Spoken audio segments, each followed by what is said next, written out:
Jai Hind, my dear students. So today we will discuss our chapter number 11 on the water. So this story based on travel. So we are taking this story from your course book. So let's start. So before starting, we will discuss about the learning objective of this chapter. So learning objective of this chapter is we will read in this poem about the joy of traveling by boat. So what are the joys, what are the happy feeling while we are traveling through the woods. Likewise, we will learn the names of long grass, birds and water insects. We will also able to learn about the antonyms. Moreover, at the end of this chapter, we will have the pictures of some vehicles. We will write their names and they use and we can color it. So let's start with. So in the beginning of the chapter, warm-up exercise is given for you. So in these warm-up exercises, rivers and the countries have been given. So what you have to do in this one, you have to make a pair of it. For example, Amazon. So if you're going to find out, so Amazon is available in or found in the country Brazil. So likewise you have to complete it. So this will help you to enhance your knowledge about the countries and the rivers. Point. In our little boat to glide on the water, blue and white, while the sky is smooth and bright, what could give us more delight? So we have discussed the 4 lines, the paragraph of the poem. So again we are going to discuss it, and moreover discussing we will also write its meaning. So the first line is in our little boat to glide. So glide means, what will be the meaning of glide? The meaning of glide is something smooth and quietly. Likewise हम बोलते हैं ना जब कोई चीज़ का फिसलन होना, greasy होना, ऑयली होना, किसी चीज़ को हम बोलते हैं ग्लाइड. सो इस लाइन में हमें क्या समझ में आया? इस लाइन में हमें ये चीज़ समझ में आया, in a little boat to glide, हमारी छोटी सी जो बोट है फिसल रही है. कहाँ फिसल रही है? We will discuss in the next line. On the water blue and white, कहाँ फिसल रही है? वाटर के ऊपर. जो वाटर क्या है? ब्लू है. पानी का रंग क्या है? ब्लू है. और वाइड है. वाइड मतलब चौड़ा होता है. पानी आपने देखा होगा जब हम सीज में जाते हैं तो वहाँ पर पानी बहुत दूर दूर तक फैला होता है, हमें we can easily see. While the sky is smooth and bright, जबकि जो आसमान था वो बिल्कुल उज्ज्वल था. ब्राइट मतलब होता है उज्ज्वल. So here is the meaning. Bright मतलब उज्ज्वल, क्लियर होना, एकदम से क्लियर होना, इजीली वी कैन सी. ठीक है. एंड जबकि आसमान जो पूरा नीला था और बिल्कुल साफ था, उज्ज्वल था पूरा, जैसे हम बोलते हैं ना पूरा दिन निकला है आज. ठीक है. What could give us more delight. तो अब इसमें से और ज़्यादा हमें क्या और खुशी. डिलाइट मतलब होता है बेटा खुशी देना, आनंद देना, जॉय. ठीक है. हम बोलते हैं ना बहुत डिलाइट है, आनंद में ही है, जॉयफुल है ना. अब प्लेजर बोलते हैं जिसको हम. ठीक है. These are the antonyms of the words. Okay, you have to write with me also. Okay, see the ripples how they run, twinkling brightly in the sun, while reflected we can see shadow of each hill and tree. Okay, so we will discuss its meaning. See the ripples. Now the meaning of ripples is small waves, छोटी छोटी waves. अब ripples means अगर normal में discuss करें तो ripples को हम क्या कहते हैं? हम कहते हैं लहरें, लहर, वेव्स होना. ठीक है. वेव्स, इंग्लिश में हम इसको वेव्स बोलेंगे, हिंदी में रिपल्स को हम क्या बोलेंगे? लहर. ठीक है. So these are the antonyms. Okay. See the ripples how they run. वो अभी वो जो पर्सन था, वो पोएट था, वो क्या कह रहा है? वो जो लहरें आ रही हैं ना, उस लहरों को देखो वो कैसे भाग भाग के आ रही है. हाउ दे रन, वो कैसे भाग रही है. Twinkling brightly in the sun. Bright का मीनिंग मैंने आपको ऑलरेडी बता दिया बेटा. Not the twinkling. ट्विंकलिंग मतलब होता है जगमगाहट. ट्विंकलिंग मतलब होता है जगमगाहट, शाइनिंग करना. कोई चीज़ को हम बोलते हैं ट्विंकल ट्विंकल लिटिल स्टार्स. ठीक है. जो हमारे स्टार्स होते हैं वो जगमगाते हैं ना, तो इसीलिए हम उसको क्या बोलते हैं. So also we can also write the shining.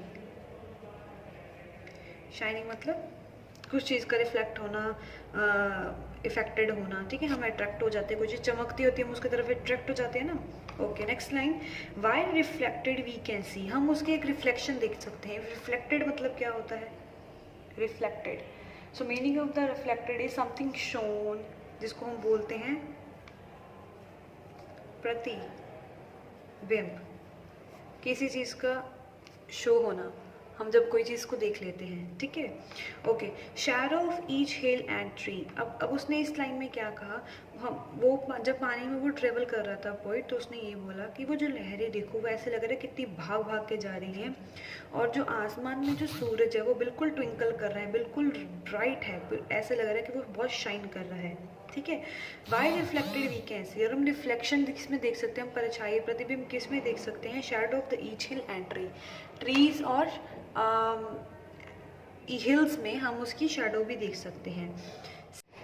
So see the lilies round and large, lilies बेटा फ्लावर्स होते हैं, you must have watch the plant with the large and often white flower, जिसके ऊपर वो बड़े बड़े उनके ऊपर वाइट फ्लावर्स होते हैं, उनको बोलते हैं lilies. Floating near the Reedy merge, floating का मतलब होता है बेटा तैरना, ठीक है, फ्लोटिंग का मतलब होता है तैरना, फ्लोट करना, किसी चीज़ पे तैरना, ठीक है।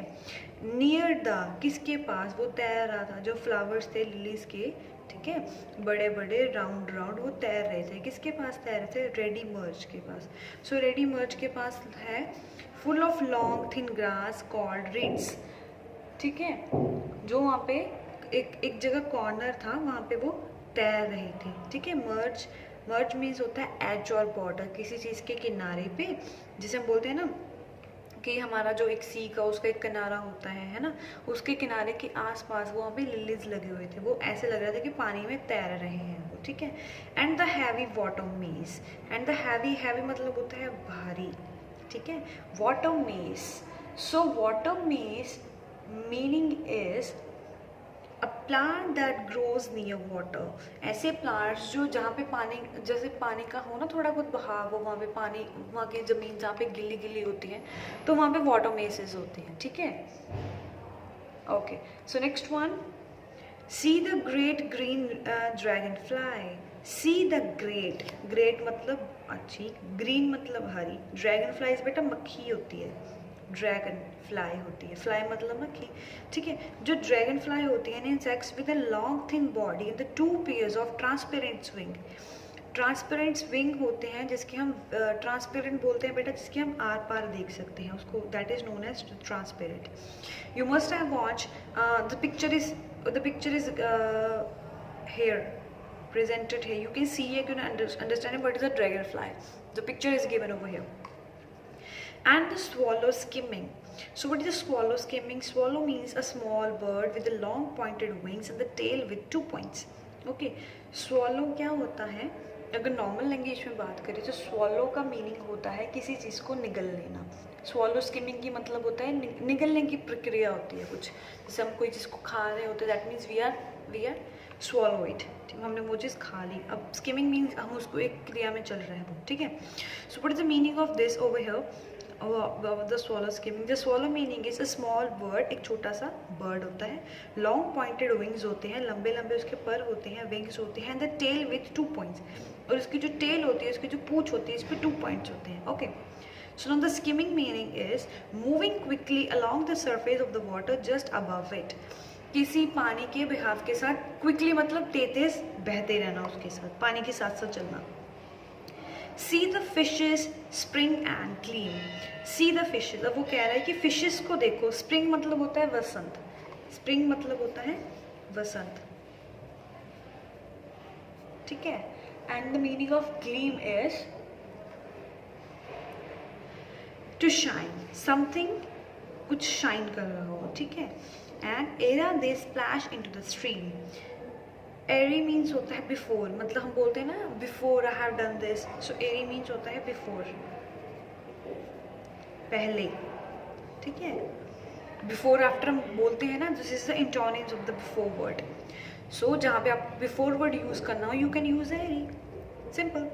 ओके, सो उसने अब क्या बोला कि जो पानी में जो पानी था वो बहुत ही अच्छा था, और उसमें जब हम तैरते तैरते उसने क्या देखा, उसमें रिपल्स भी देखे, उसने ऐसे देखा कि सन बहुत अच्छा रिफ्लेक्ट कर रहा है, जिसकी सन की शेडो कहाँ पड़ रही थी, उसके सन की शेडो हिल्स पे पड़ रही थी, ट्रीज पे पड़ रही थी, परछाई वहाँ पे दिख रही थी, और उसने वहाँ पे छोटे बड़े लिलीज को देखा, उसने तैरते हुए फूलों को देखा, उसने बुल रशेस देखे। जो बुल रशेस होता है बेटा, जो प्लांट्स होते हैं जिसके लीव्स बहुत बड़े बड़े होते हैं, पानी के आसपास रहते हैं वो, ठीक है। वाटर मेज आपको मैंने बताया, जो पानी के जहाँ पे पानी की फ्लो हो उसके आसपास वो खिलते हैं। उसने ड्रैगन फ्लाइज देखी जो उड़ रही थी, ठीक है। और उसने उसको ऐसा लगा जैसे ये बसंत का मौसम होता है। Now the last paragraph, see the bright kingfisher too. So kingfisher, a bird with a long beak that lives near water and catches fish. So you must have watched the kingfisher, ठीक है। Kingfisher को बेटा हम बोलते हैं नीलकंठ, नीलकंठ बोलते हैं Kingfisher को, ठीक है। वो ऐसा बर्ड होता है जो पानी के आसपास रहता है, ठीक है। उसकी जो चोंच होती है, उसकी जो बीक होती है बहुत लंबी होती है, वो पानी में ही रहता है, या पानी के आसपास आप कह सकते हो, उसके पास रहते हैं। वो क्या कैच क्या करता है, वो क्या खाता है, वो फिशेस को खाता है, ठीक है। डार्ट अ ग्लीम, डार्ट मतलब होता है किसी चीज़ को जल्दी से पहुंचाना, बहुत फास्ट। हिंदी में हम बोले इसको तो हम बोलेंगे प्रवर गति, बहुत तेज, फास्ट, क्विकली, सडनली, ये हम डार्ट को बोलते हैं, ठीक है। ओके, सो उसने किंगफिशर को देखा पानी के अंदर ही, डार्ट ग्लीम ऑफ ग्रीन और बोट, ठीक है। तो उसने क्या देखा, ग्लीम मतलब आपको मैंने ऑलरेडी बता दिया था, ग्लीम का मतलब होता है शाइन, ठीक है, मैंने यहाँ पे आपको बताया था। डार्ट अ ग्लीम, उसने एक शाइनिंग क्या देखा, ग्रीन एंड ब्लू कलर का, क्या देखा, these are all around our boat on the water whilst we float। तो उसने क्या देखा, मैंने बहुत सारे फ्लावर्स देखे, मैंने किंगफिशर देखा, मैंने वेव्स देखी, रिपल्स देखी। उसने उसको बहुत इंजॉय लगा, ये जो बोट में जो उसकी ट्रैवलिंग थी ना, जो उसकी बोटिंग थी, वो उसको बहुत ही इंटरेस्टिंग लगी, बहुत ही अच्छी लगी। ओके, लास्ट मीनिंग था जो विल्स का मीनिंग होता है बेटा वाइल, ठीक है, जबकि, जिसको हम बोलते हैं ना जबकि, ठीक है। आप this is the antonyms of the while. If you going to write the while, you can write this one also, and same opposite you can use it. So this is all about your story. I hope you must have understood about the concept. Write the meanings along with me which I am writing. Try to use the antonyms of this poem. Okay, so in this poem you will come to know about the so many different words and antonyms. Okay, and try to solve your exercise. Thank you. Have a nice day.